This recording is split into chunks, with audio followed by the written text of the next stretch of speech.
सुनो, जिस मामले ने तुम्हें बेबस कर दिया है उसको उस बेबसी समेत अल्लाह रब्बल इज्जत के सुपुर्द छोड़ आओ। और जब कोई मामला अल्लाह रब्बल इज्जत के सुपुर्द कर दिया जाता है तो उस पर बहस नहीं की जाती, बल्कि तब अल्लाह रब्बल इज्जत पर कामल भरोसा किया जाता है।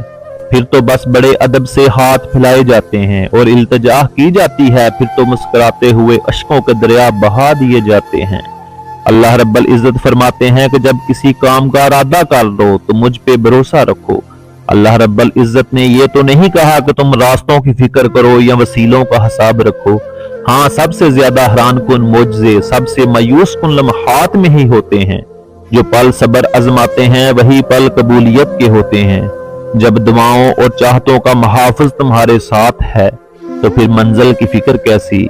मायूस मत हो तुम, अब तो सिला मिलने का वक्त है। वो रद्द नहीं करेगा तुम्हारी दुआओं को, वो तो बंद लबों की बोलियां भी सुन लेता है।